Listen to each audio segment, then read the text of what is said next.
Hazret Umar'dı bilesizler. Peygamber'de aytkan go. Peygamberimiz Makkadan Madina köçüp barganda эми эл кейде болгон, жарды болгон, кыйналып жашаган, ошондо бир Рума деген кудук бар экен да. Ошол кудук бир еврейдик экен. Ошол элдерге сатат экен. Кудуктучу, суусун. Ошондо пайгамбар айтканда, кимдеки ошол кудукту сатып ала турган болсо, Кудай Таалам ошол бейиштен ошону бир сыйлайт, бейиш менен. Дегенде Hazreti Усман барып туруп, ошону сатасыңбы мага десе, жок, мен сатпайм дейт. Кааласаң мен жарымын сатсам болот дейт да баягы жерде. Жарымын сатам дейт.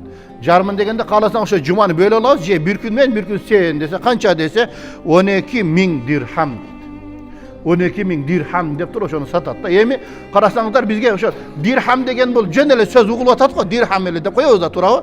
А бирок ошол дирхам алтындан болгон экен да. Алтындан болгон экен.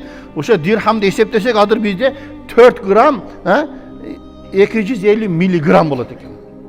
4,5 граммга жетпейт да. Азыр бизде Кыргызстанда мен азыр кызык эсептеп көрдүм, эсептесем 19.967 сом болот экен. Ошо бир дирхам. Азыр мына бүгүнкү күн менен эсептегенде Кыргызстандын эсеби менен да. Эгер бай дүйнөлүк баа менен эсептегенде 20 миңден ашып кетет экен. Эми орто эсеп менен 20 миң сомдон эсептегенде бир алтын тыйынын. Эми элестетиңиздер. Ошондо 12.000 дирхамы 240 миллион сом болуп кетет экен.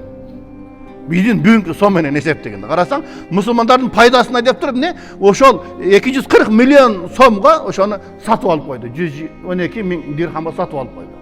Ошондо Усманды карасаң, менин кезегим келгенде 2 күндүк сууңарды камдап алгыла, мен жана силерге белек кылдым, хадия кылдым деп койду мусулмандарга.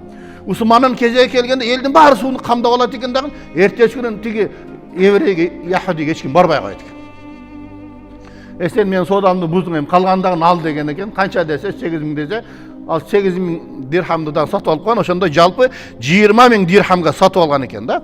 Эми 20.000 дирхам 400 миллион сом болот экен. Биздин бүгүнкү күндөгү курс менен алып караганда. Карасаң 400 миллион сом. Эми бул кандай бул? Эми керемет адам да. Мисалы ошол кудук уланып кетти. Азыркы күнгө чейин ошол кудуктун эмеси келатат. Vakf Усман деп бар да, Усмандын фонду деп тур, фонд ачып койгон. Бүгүнкү күнгө чейин анын ишканалары бар. Сууларды алып келип туруп иштетип, суу чыгара турган ишканалары бар. Ажылар барганда Усмандын фондунан ушунча миң суу таркаттык деп тур, суулар таркатып атат.